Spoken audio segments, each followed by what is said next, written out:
Hordoftoota keenya harka fuunee akkam jirtan isiniin jecha kun qaacceessa miidiyaadhaati. Qaacceessa miidiyaa guyyaa har'aan tanaatiin boruu mashii Girmaa Guddisaatii fi Udii Musaatii isin wajjin tura.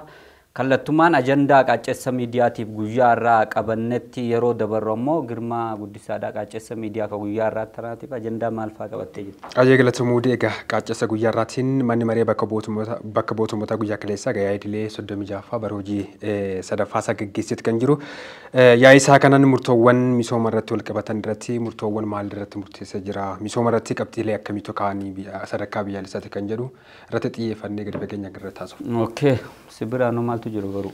Yaada Girmaan achi kaaseen dabalatatti akka waliigalaatti waanuma biyyuma keessa ta'ee haa ta'uti dhidhantaa biyyaalessaa waan ta'e kan Itoophiyaan akka itti dhimamtee barbaadu keessaa tokko dhimma handaara galaanaa Itoophiyaan barbaadaa jirtuun wal qabattee waldiddaan Soomaaliyaa fi Itoophiyaa jidduutti uumame hammachaa dhufuu hordofee ministeeronni haajaa alaa biyyoota lamaanii dhiyoo kan Ankaaratti wal ga'anii mari'achuuf garas deemanii turanii maal fattuu ta'ee mariin sun ammoo milkaa'ina qaba akka jedhu irraa mari'annaa jechuudha maratti walii galan ka jedhu. Egaan hordoftoota keenya qaacceessa miidiyaa guyyaa har'aan tanaatiin biyya keessaa dhimma handaara galaana Itoophiyaatii fi marii Itoophiyaa fi Soomaaliyaan Ankaaraadhaatti taasisan akkasumas ammoo walgahii idilee mana marii bakka bu'oota uummataa 36ffaa dabalatee biyya alaatti immoo yoo yeroo qabaanne dhimma waldiddaa Keeniyaa keessatti hiriira mormii Keeniyaa keessatti deemaa ture maalirraa akka gabaabinaan kalaallu ta'a.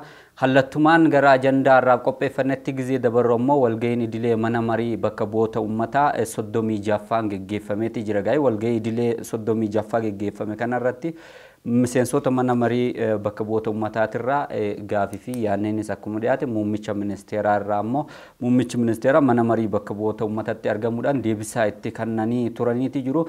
Dhimmi nageenyaa, dhimmi misoomaa dabreetis ammoo dhimmi handaara galaanaa bal'inaan ka'eeti jira jechuudha.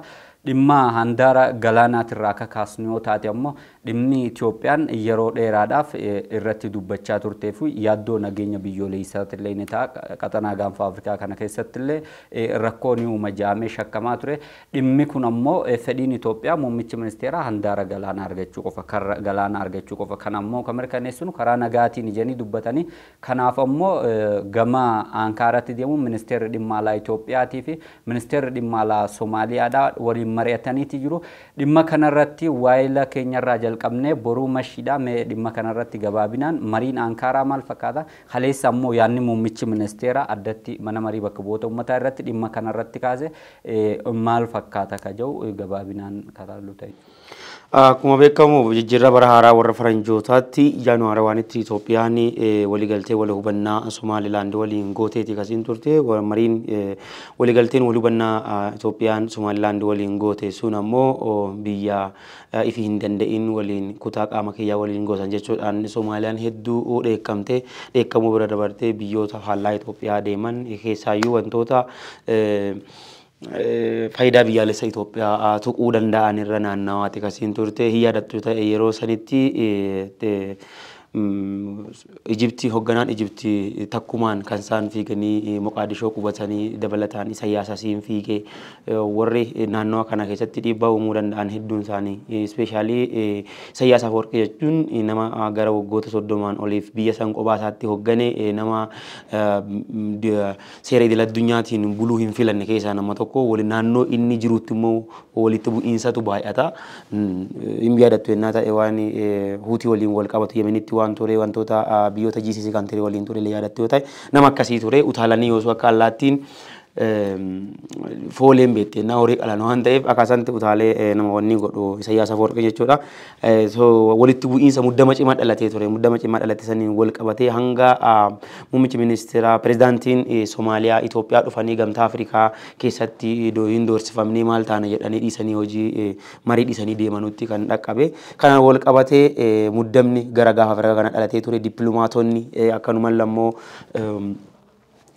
xiinxaltoonni hedduun isaanii nageenya qaxanaa kanarratti yaaddoo guddaa horatanii turanii ispeeshaalii Ameerikaa dabalatee gamtaan Ameerikaallee waan kanarratti yaaddoo akka qabu ibsee ture biyyoonni hedduun ibsanii turan. Haa ta'uti waliigaltee godhame saniin wal qabatee Itoophiyaan biyya jalqabaa ifatti Afrikaa keessaa birmadummaa Somaalilaandii amantee fudhattes yookiin immoo akka biyya itti siin fi amtusanitti gootes taatee kasii ilaalamte kun immoo Somaalilaandii fi akka milkaa'inaatti kan ilaalamu Itoophiyaafis immoo rikogniishinii jalqabaa biyyaaf kennite biyya galata yeroo dheertuu Somaalilaandii akka ta'etti kan isiif ilaalte dabalataan immoo lafa liiziidhaan fuutee irratti gargaaramuuf turte sanillee immoo milkaa'inaan akka xumurtuu fi jarra ammas ejjennoo isaanii qabataniituma itti deemaa jiranii kanaan wal qabatee muddama dhalate kana hirdhisuuf jecha gamtaan Afrikaatii fi Ameerikaanillee kasaan jedhanii tokkummaa Somaalilaandii hin kabajna jechuun beekamtiin kenninaaf. Biyyi kun biyya qaama Somaaliyaa ta'uusi jechuudha. Somaalilaandiin qaama Itoophiyaa ta'uusaa tokkummaa isii hin kabajnaaf kan jedhan ejjennoo akkasii agarsiisanii kanaan wal qabatee wanni kun mariidhaan akka furamtuuf yeroo dheeraaf gara waggoota 20 oliif hariiroo cima Somaaliyaa waliin ka qabdu Tarkiyyeen ammoo dubbii tana kan isiin karaa nagaatiin dhumattuuf jecha yaalii gooteen Ankaaratti dippiloomaatota biyyoota lamaanii hayyuu duree dippiloomaatii Itoophiyaa akka ta'anii fi akkanuma ministeera haajaa alaa Itoophiyaa jechuudha. Kan ministeerri haajaa alaa Soomaaliyaallee gara Ankaaraatti waamte wal mariisuuf yaadanii itti kasaan turanii mariin kun gaafa adoolessaa tokkooti kan inni geggeeffame. Marii kana irratti kallattiin jarri waliin mari'achuu irratti akka rakkatanidha kan miidiyaaleen gabaasan kallattiin waliin mari'achuu hin feene garuu immoo gartokkeedhaan bu'aa qabeessa jedhameeti kan inni yaadamu kanaan itti aansee baatii fuulbanaa keessa wal gahanii yeroo lammaffaaf akka maratan akka walii galanidha kasaan kaasanii yoo tarii jarri kun lamaan walii ministeeronni haajaa alaa lamaan wal gahanii marii san bal'inaan godhanii walii galteera kadhaqqabuu fi yaadan taatamu hogganoonni biyyoota lamaanii muummichi ministeera Itoophiyaa Dr. Abiy Ahmad dabalatee Prezidaantiin Soomaaliyaallee wal gahanii ka dubbatan ta'a jechuudhaan maddeen miidiyaalee garaagaraa akka itti himan wabeeffachuun BBCnis gabaasee jira jechuudha.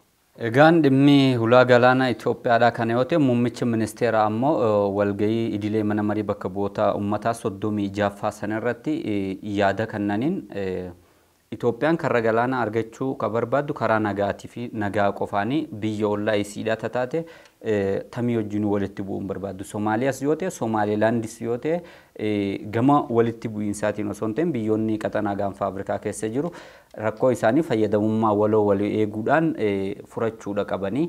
Itoophiyaan ammoo ka barbaaddu biyya namaa weeraruudhaan lafa namaa yookaan ammoo bishaan namaa dirqamaan fudhachuu osoo hin taane dhimma itti fayyadama galaanaa qofaan ka wal qabatu jechuudhaan dubbataniitu jiranii. Kanarratti mee Girmaan yaada dabalataa yoo qabaatte yaada dabalataa kaasnee gama qabxiitti aanutti dabarre jechuudha. Okay, galatoomuu asirratti yaada dabalataa kaasuu hin barbaadu because odiin boruun yaada bal'aa kaaseeti jira. Dhimma karra galaana Itoophiyaan argachuu qabdu irratti marii biyya Tarkiyyee magaalaa Ankaaraa keessatti gaggeeffame wajjin wal qabatee qabxii kaasuu malunni kaaseeti jira. Manni maree bakka bu'oota uummataa yeroo garaa garaatti yaa'ii isaanii ta'a. Yaa'ii isaa taa'u kanaan immoo murtoowwan garaa garaa ni murteessa. Akkasumas immoo gaaffiiwwan miseensonni manni maree bakka bu'ootaa kaasaniif immoo deebii bal'aa yookiin immoo deebii barbaachisaa ta'e egaa muummeen ministeera deebii ni laata jechuudha. Egaa kamiisa darbe kana keessatti immoo manni maree bakka bu'oota uummataa yaa'ii idileesaa 36ffaa akkasumas immoo bara hojii sadaffaa paarlaamaa 6ffaa taa'een egaa dhimmoota garaa garaatti marii taasiseeti jira. Kanaan immoo dhimmoota tokko irratti immoo murtoo garaa garaas dabarseeti kan jiru.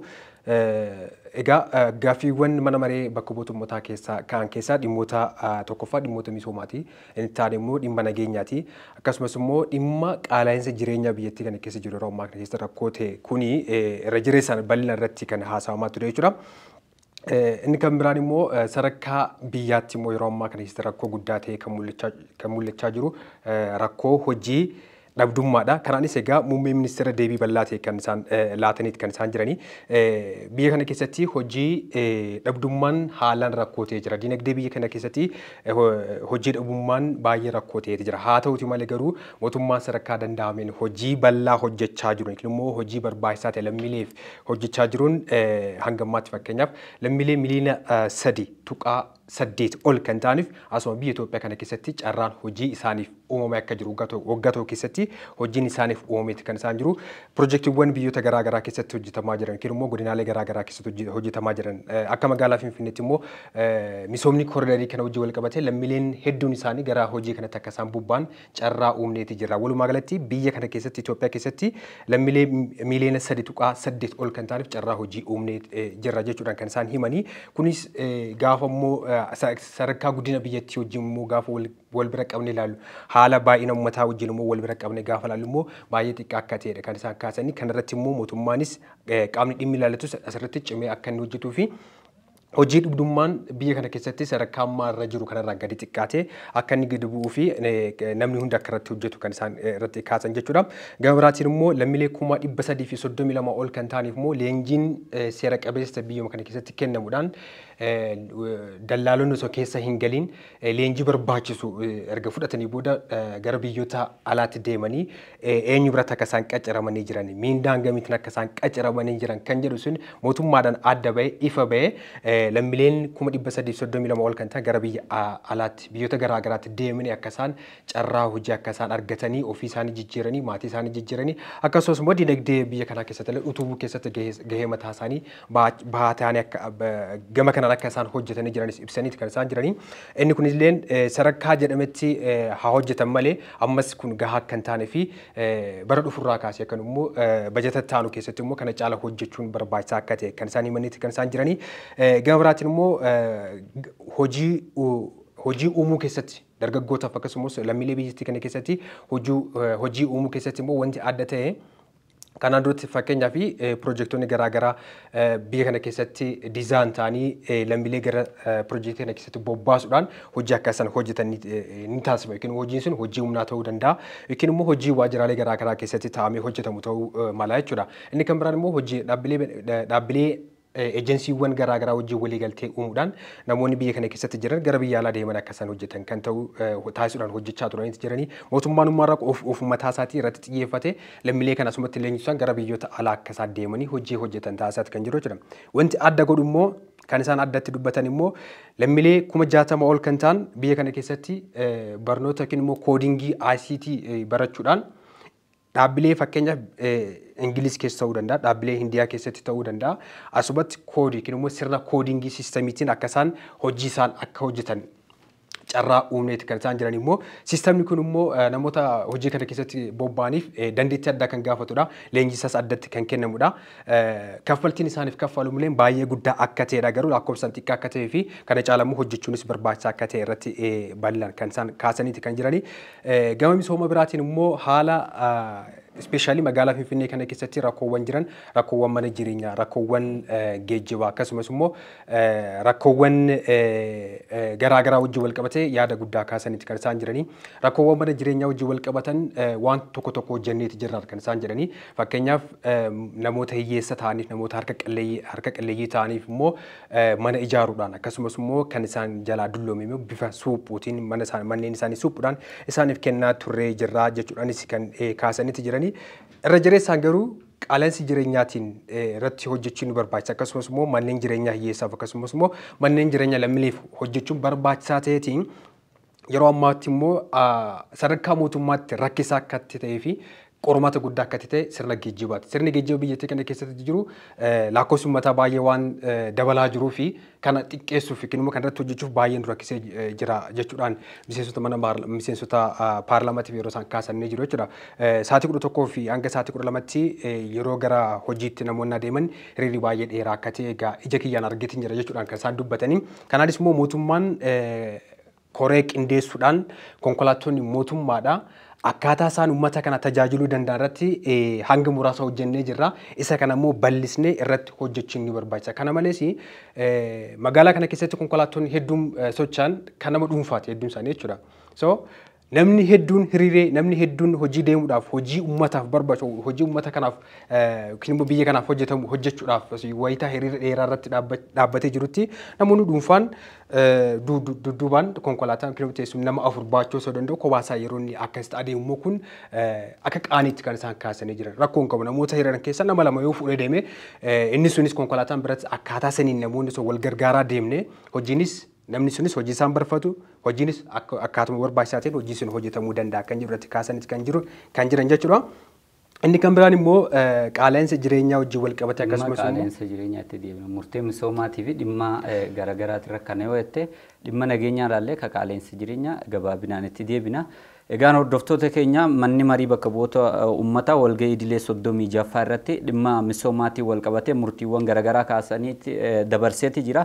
Murtii dabarte cinaadhattis ammoo ibsaa bal'aa dhimma misooma biyyattiitiin wal qabatee muummichi ministeeraa mana marii bakka bu'oota uummataatiif kenneeti jira. Dhimma kana wal qabatee kan mo'anne dhimma nageenyaatiin wal qabatee keessaafuu ammoo muummichi ministeeraa haala yeroo biyyattiin naannoo Amaaraatii fi naannoo Oromiyaa keessa jirtu wal qabatee dhimma nageenyaati irratti ibsa bal'aa mana marii bakka bu'oota uummataatiif kennaniiti jiranii. Kanaanis ammoo Itoophiyaa keessatti keessaafuu ammoo sirna ammaan tana aangorra jiru kana guutumaan guutuudhatti fonqolcha irratti geggeessuun hin danda'amu jechuudhaan muummichi ministeeraa dubbateeti jira. Qaamni muummichi ministeeraa obboleeyyan keenya gurguddaa fi abbootiin keenya dhimma fonqolchaa wal mari'achaa turanii dubbachaa turanii kun garuu Itoophiyaa keessatti yaadamuu jee itti dubbateessan eenyu ta'in boru. Kun xiinxala balaafamaa kana xiinxaloollee nutti ulfaata. Haa ta'utti garuu muummichi ministeeraa kabajamtoota bakka bu'oota uummataa paarlamaan dhiyaatanii gaaffii isaan gaafataa turanii fi dhimma nageenyaa irratti deebii kennaatii kan isaan turanii. Deebiin isaan kennan immoo akkuma jalqaba girmaanatti kaasaa ture dhimmooti ijoon isaan irratti qabatanii galan keessa tokko waa'ee waldiddaa kutaalee biyyattii keessa jirudha. Wanni fonqolcha mootummaatiin nama gaalle guddaan isuma kana. Sodaa guddaas kaasa. Biyyi kun amma biyya hidhattooti kutaa guddaa hidhattooti keessa jiran jechuudha. Kanaan dura hidhattooti barbaachaan argaman turan. Amma immoo hidhattooti bakka hundumatti balaan lammiilee nagaarra dhaqqabsiisaa jiru. Guyyatti lubbuun namoota meeqaa badaa ka oolu yaadattu yoo ta'e asuma shawaa lixaatti waan torbaanota dura raawwatame hanga namoota misirroota ibiddaa walitti qabanii gubanii balleessanuutti balaa guddaa namni mirga bilisummaan naannoo tasgabbootuuf nagaa qabdu keessa jiraachuu dadhabeetti dhaqqabameeti kan inni jiru. Kanaan wal qabatee immoo bakka lammiileen rakkina jimaaf saaxilamaa jiranitti bakka hidhattoonni bakka hundatti heddummatanii jiran kanatti waldiddaa hidhattoota waliin jiru karaa nagaatiin fuulratti maal hojjetamaa jira ka jedhu kan muummichi ministeera gaafatan miseensonni mana marii bakka buutota uummataa jechuudha. Muummichi ministeera ammoo deebii yennaa kennanutti kan isaan irratti xiyyeeffatan nuti misoomaa fi akkanumaan lammoo dinagdeef nagaa irratti xiyyeeffannee otoo hojjennu asiin immoo gareen fonqolcha mootummaa nurra raawwachuudhaaf qophoottee jirti. Isaaniin obboleeyyan keenya abboota keenya kasaan jedhanii eenyu akka ta'e kan uummanni Itoophiyaa tilmaamuuti malee nuti waan jennu hin qabnu yookiin immoo muummicha ministeeraattu oolee bulee dubbachuuf haa jira yoo gareen sun dhuguma garee cimtuu fonqolcha mootummaa raawwachuu dandeettu ta'e. Biyya kana keessatti yoo dhugaa dubbanne fonqolchi mootummaa yeroo garaagaraatti godhamees jira yaalamees jira kan kufees immoo kan fashalaa'ees hedduutu jira. Yaadattu yennaa ta'e taasisuu girgir jedhanii bara 1960moota keessa kan miseensonni kubur zabanyaa raawwachuudhaaf ka'an girmaamii nuwaaniif mangistuu nuwaayif raawwachuuf ka'an hagatti fashalaa hin beekna. Eega saliin immoo waan qayyii shibbirii hin beekna. Gatii guddaa biyya kana kaffalchiisee jira. Yeroo saniif amma ammoo intenshiinii yeroo san jiruuf amma garagara. Fonqolchi mootummaa yaaliin fonqolcha mootummaa hin jira jedhanii eega muummichi ministeeraa dubbatanii wanni kun waan yaaddessaa ta'uusaa nama hubachiisa intenshiinii kun. Amma mee qonnaan bulaan yeroo deemu ija sagalee kana dhaga'u maal jedha fakkeenyaaf yaaliin fonqolcha mootummaa jira. Kayaalaa jiru immoo obbolootuma keenyaaf abboota keenya. Qaamni alaa kanaan dura paarlaamaa Itoophiyaa irratti dhageettu yoo ta'e yeroo hedduu paarlaamaan amma yeroo 36 ol taa'ee jira. Paarlaamaan biyya kana biyya kun haga sirna paarlaamantariitiin buluu jalqabdee jechuudha. Yeroo hedduu kaka'u yoo yaadattu yoo ta'e qaamota alaati kan himatamu paarlaamaa Itoophiyaa irratti. Ispeeshaalii Ijiptitu himatama. Ijiptii fi Eertiratu himatamaa ture. Amma immoo Itoophiyaanotatti walii mataa jira. Dhimma nageenyaatiin irraa wal qabatee rakkoo nageenyaa diigumsa balaa diigumsa kan waggoota hedduuf nuti ittiin dhaga'amaa doorsifamaatti hin baane gareen murtaa'e tokko Ijiptii walii galee Itoophiyaa diiguudhaaf hojjetaa akka jiru dhaga'aa turre.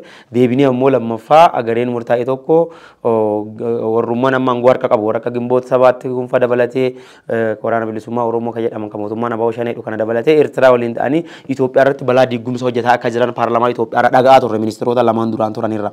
Ministeera muummicha amma jirurra ammoo dhaga'aa akka jirru qaamni alaa akan qaama alaa caalaa lammiiluma biyya kanaatu himatamaa jira jechuudha. Namni qaama biyya kana keessa jirutu diigumsa biyya kanaatiif hojjetaa jira. Fonqolchi mootummaa dhugaa dubbachuudhaaf biyya diiga. Muummichi ministeeraas ka'anii dubbatanii jiran waa'ee Suudaanitti waan ta'e. Suudaanitti jeneraalonni lamaan aangoo isaaniitiif jedhanii waraanni isaan Kartuum keessa bananii balaa guddaa lammiilee sanirraa dhaqqabee even waraanni Yukireeniif waraanni Bagi galeessa keessa geggeeffamaa jiru waraanni Gaazaa keessa geggeeffamaa jiru sagalee dhooggate malee wanni amma eega waraanni wal waraansi obboleeyyan lamaanii biyya san keessatti fonqolcha aangootiif jalqabame asi eegalame wanti Sudaan keessatti raawwatamaa jiru waan fokkisaa waan jibbisiisaa namni dhaga'uun barbaannetu biyya san keessatti duguggaa sanyii marsaa lammaffaadhaaf biyya san keessatti geggeeffamaa jira jechuudha. Kun sodaa guddaa qaba.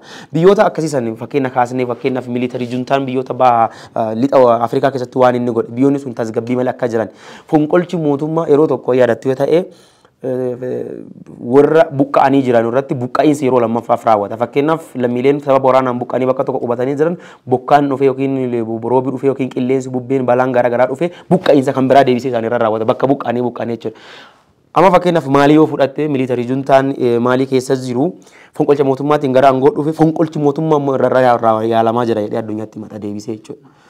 So irratti qabxii dhimma nageenya mana marii bakka bu'oota uummataatti irra ka'an kanarratti yookaan nama kayyennu taate yoo fonqolcha mootummaatiin qaamni amma aangorra jiru ka aangorraa qaarfamu taate nageenyi hegereen biyya tana akka Suudaan daran ta'u malte jechuudha. Sababni isaatis ammoo mootummaa uummanni haa xiqqaatu haa guddatu uummanni wayyabni filannoo adeemsisateen sirnaan filate filannoodhaan aangoo qabatee jiruu fi mootummaa immoo qabsoo uummataatiin warraaqsa uummataatiin wareegamni hedduun itti kafalame barcuma kiiloo 4 kanarra seenee jiru malee mootummaa akkanumatti shira siyaasaa Itoophiyaa keessatti barootaaf barame saniin fonqolcha mootummaadhaatiin yookaan ammoo humna afaan qawweetiin lolee gara aangoo dhufe waan hin ta'iniif yeroo sitti taatus mootummaa ummata warraaqsa ummataatiin jijjiirama keessoo biyya kanaa dho'een dhiibbaa biyya alaa tokko malee dhukaasa tokko malee walijjiirraan aangoodhaa godhamte sanbooda immoo filannoon geggeeffamte filannoo ummataatiin taa'e waan ta'eef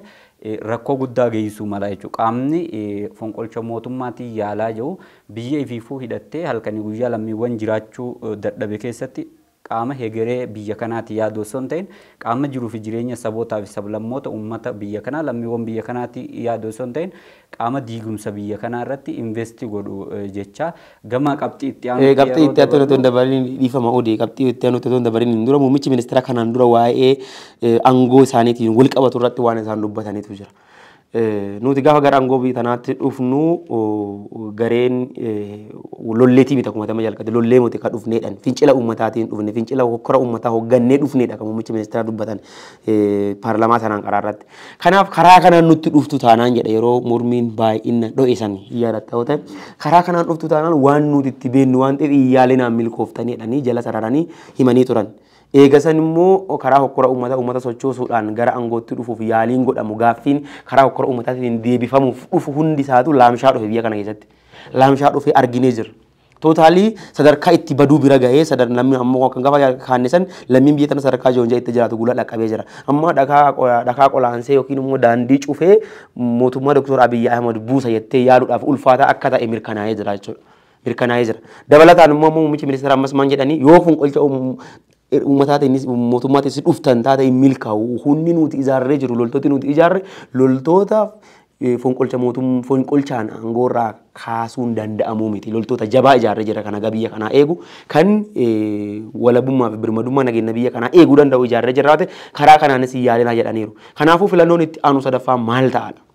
Karaa nagaatiin filannootti duudanii yoo danda'an akka Keeniyaatti akka karaa nagaatiin aangoo akka walirraa fudhachuu danda'amu aadaan sun akka baratamu gorsaa jiru jechuudha muummichi ministeera. Aadaan Keeniyaa yookaan ammoo aadaan dimokiraasii biyya kana keessatti dagaaguu qaba kaja'u jechuudha qabxii waliigalaati.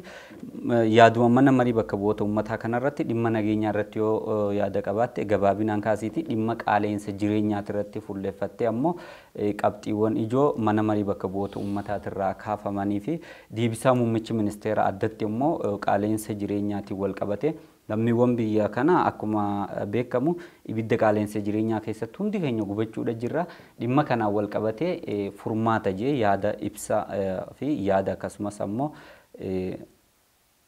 ibsa bal'inaan muummichi ministeeraa mana marii bakka bu'oota uummataatiif kennanii jiran bal'inaan nu kaase.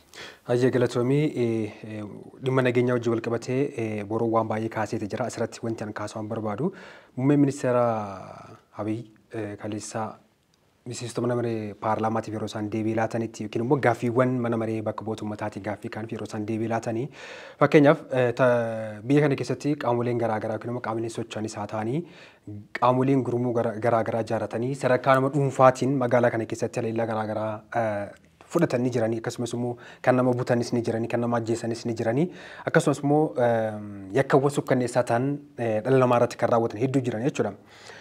Mootummaan akkaatuma seera isaatiin egaa namoota tokko irratti yookiin namoota haala wantoota kana irratti hojjetan irratti tarkaanfii gaafa fudhatu namoota yakka hojjetan irratti gaafa nuti tarkaanfii irratti fudhannu as baataniiti yagga duguuggaa sanyii raawwatan jirtan jechuudhaan nuun nu komachaa jirtanii. Nuti nama qaama biyya kana keessatti yakka mirga dhala namaa irratti raawwate hundattuu tarkaanfii irratti fudhachuun barbaachisaa akka ta'edha kan isaan kaasan jechuudha. Kana hambisuudhaaf immoo qaamoleen socho'anis qaamoleen hidhatan biyya kana keessatti socho'an hunda isaaniitiif immoo karra keenya banaa taasifneeti jira. Fakkeenyaaf amma waajjirri biirooleen Oromiyaa wiirtuun isaanii asuma naannoo Finfinneeti. Kan federaalas asuma Finfinneeti. Piroojeektiiwwan gurguddoo hin laaltatan fakkeenyaaf bakka garaagaraa irratti ni eebbifama. Kutaalee Oromiyaa keessatti, Amaaraa keessatti, Tigraay keessatti, bakkeewwan hunda keessatti misooma kana gaafa eebbaaf deemanii haalli yeroo isaan ittiin adeeman yookiin aangoonni asii deeman achi deemuudhaaf rakkoo guddaa keessa chaalenjii guddaa keessa darbanitti kan isaan deeman jechuudha. Makalaakiyaadhaan humna poolisii Oromiyaatiin akkasumas immoo qaamolee nageenya garaagaraatiin akkasitti marfamanii eeganitti piroojektanii kan isaan eebbisanii kan dhufan jechuudha. Sababni isaa maali? Haala rakkoo biyya kana keessatti jirudha. Siigalee jiraamtire kun egaa akkas ta'e namoonni naannoo sana keessatti jiraatan immoo haala akkamii keessa jiraatu? Bakka rakkoon nageenyaa jiru keessatti barataan tokko akkamiin barnoota isaa barachaa jira? Bakka rakkoon nageenyaa akkasii jiru keessatti haati takka harmeen takka akkamiin gabaa baatee waa bitattee gara qe'eetti isheetti deebi'aa jirti? Qotee bulaan tokko akkamiin oomishaa jira? Akkaataa kamiin mootummaan xaa'oo uummataaf raabsuu danda'a? Kan jedhu kunis rakkoo guddaa waan ta'eef namoonni qaamoleen hidhatanis waan kana xiyyeeffannaa keessa galchuudhaan uummata osoo hin dararin uummata irratti rakkoo osoo hin geessisin haal duree jiru uummataaf dursa kennuudha yookiin immoo qabxiiwwan isaanitti waliigaluu dhaban dhiisanii uummataaf dursa laachuudhaan gara mariitti dhufanii biyyattiin gara waaroo akka dhuftudha kan barbaadamu jechuudha. Gama biraatiin immoo dhimma qaala'insa jireenyaa wajjin wal qabatee egaa gaaffiiwwan hedduun kaanitti kan isaan jiran jechuudha. Gama kanaanii mootummaan Itoophiyaadha. Liqaawwan kanaan dura Itoophiyaan qabdu yookiin immoo liqaawwan Itoophiyaan kanaan dura biyyoota garaagaraa irraa fudhachaa turte kana keessatti doolaara Ameerikaa biiliyoona 10 ol kan ta'u kaffalamee akka jiru kan isaan deebii laatan jechuudha. Kunis hojii guddaa akkasumas immoo hojii baay'ee dinqisiifatamuu qabuu fi oduu guddaadha jechuudhaan mana maree bakka bu'oota uummataatiif kan isaan deebii laatan jechuudha. Gama biraatiin immoo qaala'insi jireenyaa yeroo ammaa kana keessatti kan bara darbeerraa barana hir'achuu isaati ibsanitti kan isaan jiran jechuudha. Bara darbeerraa dhibbeentaa gara 30 weerratti akka gahee jiruu fi barana immoo dhibbeentaa 23 gara dhibbeentaa 23 qaala'insi jireenyaa gadi bu'ee akka jirudha kan isaan kaasanii jiranii. Liqaawwan kanaan duratti Itoophiyaan liqeeffachaa turte wajjin wal qabatee hanga ammaatti ofirraa kaffalaa akka turan kaasanitti kan isaan jiranii. Walumaa galatti yeroo ammaa kana keessatti Itoophiyaan liqaan isheerra jiru gara dhibbeentaa 17.5tti gadi bu'ee akka jiru qabatamatti ragaa qorannoon dhiyaatedha kan isaan dhiyeessanii. Biyyattiin yeroo ammaa kana keessatti rakkoo nageenyaa keessa jirtu, rakkoo qaala'insa kana keessa jirtu, misoomawwan biyya kanaaf barbaachisan hundi isaanii harka tokkoon nagaa keenya tikfachaa, harka tokkoon immoo misooma keenya hojjechaa jirra kan jedhu kan isaan kaasan kan isaan jiranii. Walumaa galatti GDP'n biyyattis guddatee akka jirudha. GDP'n biyyattis walumaa galatti yeroo ammaa kana keessatti gara doolaara Ameerikaa biiliyoona 205tti guddatee akka jiru kan isaan kaasan kan jiru. Kan immoo GDP'n Itoophiyaan yeroo ammaa kana wajjin qabdu gara fakkeenyaaf biyyoota gaanfa Afrikaa biyyoota jaakinu biyyoota 5 wajjin gaafa wal argamsiistu kan wajjin wal qixxaatu yookiin immoo kan caaluu danda'u akka ta'edha kan isaan kaasan kan jiranii. Walumaa galatti manni maree bakka bu'oota uummataa qajeelfamoota jaan Itoophiyaadhaaf barbaachisan jaan jaarratti irratti walii galeetti kan isaan jiranii. Tokkoffaan mari'achuu kan jedhu jechuudha. Isuma duraan haasaa turre rakkooleen Itoophiyaa keessa jiru karaa marii qofaan akka furamuu kan danda'u. Lammaffaan immoo dhaabuudha. Dhaabuun immoo biqiltuu fi waan biyyaa kanaaf waareessuu danda'a, waan biyya Itoophiyaaf barbaachisuu danda'an gad dhaabuudhaan dhalootaa dhalootaatti dabarsuun barbaachisaa akka ta'e kan isaan kaasanii. Sadaffaan immoo haaromsuudha. Yaadamootaa fi akkaataa jireenya haala yeroon gaafatuun biyya kanaaf irratti hojjechuun barbaachisaa akka ta'e kan isaan kaasanii. Arfaffaan immoo walitti qabu gibira dabalatee galiiwwan faayidaa qaban yookiin immoo faayidaa argamsiisuudhaan biyya kanaaf lammiilee kanaaf walitti qabuun barbaachisaa akka ta'e kaasanitti kan isaan jiranii. Inni kan biraan fi inni shanaffaan immoo adda baasuu kan jedhudha. Yaada yaraa gandummaa fi yaada gosummaa qabu sanyummaa qabu kana sammuu keenya keessaa balleessinee yaadama yookiin immoo ijaarama biyyattii kana ijaaruu danda'an sammuu keenya keessatti qabannee kana adda baasuu wantoota hin taane adda baasuudhaan hojjechuun barbaachisaa akka ta'e kan isaan kaasanii. Inni ja'affaa fi inni dhufaan immoo qophaa'uudha. Haala yeroon gaafatuun humna ittisa qopheessuu yookiin immoo dagalee ta'uun biyya cimsuu kan jedhu irratti walii galanii jira jechuudha. Murtiiwwan jeen kun mana marii bakka bu'oota uummataati irratti murtiiwwan dabran yeroo ta'ugaa haala yeroo ammaan tana jiru wajjin qabxiiwwan jeen manni marii bakka bu'oota uummataa dabarse kun qabxiiwwan murteessaa biyya kanaaf hedduu ta'an jaamuudhaan qabxiiwwan mana marii bakka bu'oota uummataa irratti kaafamanii jiranii.